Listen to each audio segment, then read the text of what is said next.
السلام عليكم ورحمة الله تعالى وبركاته. معكم أخوكم فتحي كودري من قناة التجمع الدولي للأصدقاء الحسون على اليوتيوب ومجموعة الحسون على الفيسبوك. كنا قد قدمنا أصدقائي في فيديو سابق كيفية التعامل مع طيورنا في الأيام الحارة أو مع ارتفاع درجات الحرارة، وبما أننا في فصل الشتاء فللأسف هناك العديد من المربين قد فقدوا طيورهم مع حلول فصل الشتاء، وهذا الأمر إخواني راجع لبعض الأسباب، بحيث أننا في هذا الفيديو سوف نحاول التطرق إلى بعض النصائح والتي يجب اتباعها مع حلول فصل الشتاء أو مع انخفاض درجات الحرارة حتى نحافظ على طيورنا بصحة جيدة ولا نفقدها.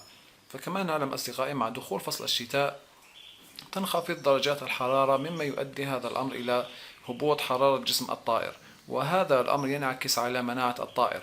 فعندما تنخفض درجات الحرارة تهبط أو تتراجع المناعة المكتسبة لدى الطيور، وهذا الأمر يجعله عرضة لبعض الأمراض. ولهذا وحتى نضمن حماية طيورنا ضد الأمراض فيجب علينا تقوية هذه المناعة المكتسبة. ولتقوية المناعة المكتسبة فهنا يجب علينا تقديم بعض الأمور والتي تلعب دور في رفع هذه المناعة.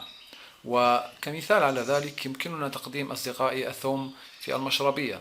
فالثوم يعتبر مضاد حيوي، كما أنه يعتبر من أفضل الأمور التي تساعد على رفع مناعة الطائر، بحيث أننا نقوم بتقديم ربع فص من الثوم في المشربية لمدة 6 ساعات في الصباح، ونقوم بهذا الأمر مرة كل أسبوع.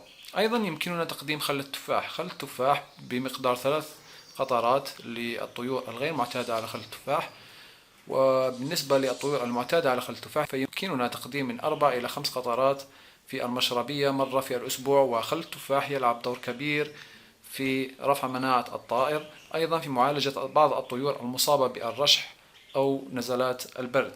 أيضا يمكننا تقديم بعض الفواكه والخضار التي ترفع من مناعة الطائر والتي تحفز مناعة الطائر، وهذه الفواكه دائما تكون غنية بالفيتامين سي، ومن بينها فاكهة البرتقال.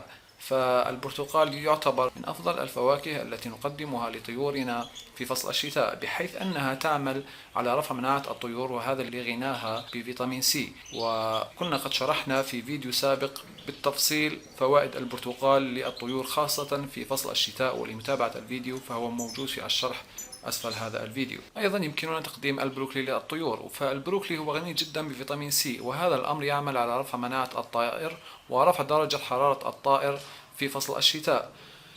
كما أيضا يمكننا تقديم بعض العسل في المشربية، بحيث أن العسل مضاد حيوي ويساعد الطيور على رفع مناعتها المكتسبة في فصل الشتاء. هذا يجعلها محمية ضد الأمراض التي تصادف الطيور في الشتاء، وأهم هذه الأمراض نزلات البرد والرشح. إذن رفع المناعة المكتسبة لدى الطيور في فصل الشتاء أمر هام جدا، وقد ذكرنا الآن بعض الأمور التي يمكننا تقديمها للطيور من أجل رفع مناعتها ضد الأمراض التي تكثر في فصل الشتاء. ننتقل الآن أصدقائي إلى العامل الثاني من بين ألد الأعداء للطيور في فصل الشتاء، ألا وهو التيارات الهوائية، بحيث أننا عادة ما نضع الطيور في غرفة ويكون هناك شباك يدخل بعض التيارات الهوائية. هذه التيارات الهوائية تصيب الطائر بالرشح، وعادة ما تصيبه ببعض الالتهابات التنفسية، أيضا الربو، كما أنها أيضا عادة ما تصيب الجهاز الهضمي، لأن الطائر عندما يكون في جو دافئ وتصيبه بعض التيارات الهوائية هذا الأمر يهبط من مناعته، يصاب الطائر ببعض أمراض الجهاز الهضمي. ولهذا أصدقائي يجب علينا أن نضع الطائر في غرفة أو مكان بعيد عن التيارات الهوائية، خاصة التيارات الهوائية الباردة. كما أننا نجتنب وضع الطائر في المطبخ، ونجتنب وضع الطائر في مكان به تيار هوائي بارد. أيضا أصدقائي يجب علينا اجتناب تقديم الخضار بكثرة، خاصة الخضار التي تحتوي على الماء مثل الخيار، مثل الخس. فهذه الخضار التي تحتوي على الماء بكثرة عادة ما تسبب الإسهال في فصل الشتاء، ولهذا من الأفضل أن نقدم الخضار مرة في الأسبوع. وبالنسبة لموعد تشميس الطائر فهذا الأمر مهم جدا، بحيث أننا لا نقوم بتشميس الطائر في ساعات الصباح، ونجتنب أيضا تشميسه في ساعات المساء أي قبل المغيب، بحيث أن هذان الوقتان مرتبطان بانخفاض درجات الحرارة. بل نختار الوقت المناسب بحيث أنه يكون بعد الظهيرة أو عند الظهيرة، فتكون درجات الحرارة مرتفعة أثناء اليوم، ويفضل أن نقوم بتشميس الطائر خلف حاجز زجاجي دون وجود أي تيارات هوائية. أما فيما يخص ماء الاستحمام، فماء الاستحمام هو ضروري للطائر على مدار السنة، ولهذا يجب علينا تقديم ماء الاستحمام، لكن كما ذكرت سابقا دون وجود أي تيارات هوائية. أما بالنسبة لدرجة حرارة الماء فتكون مشابهة لحرارة الغرفة، أو على الأقل يكون ماء فاتر ليس بساخن وليس ببارد جدا. ويمكننا تقديم ماء الاستحمام للطيور في فصل الشتاء مرتان في الأسبوع، لكن كما ذكرت سابقا دون وجود أي تيارات هوائية. ولا نقدم ماء الاستحمام قبل نوم الطائر حتى نضمن أن ينام الطائر وريشه جاف، بحيث أننا إذا قدمنا ماء الاستحمام قبل نوم الطائر فعادة ما ينام الطائر وريشه مبلل، وكما نعلم الطائر لن يتحرك في الليل لأنه سوف يكون نائم، مما يؤدي إلى انخفاض درجة حرارته وبالتالي هبوط مناعته فيصاب ببعض الأمراض. ولهذا ماء الاستحمام من الأفضل أن يقدم في منتصف النهار عندما تكون درجات الحرارة مرتفعة قليلا.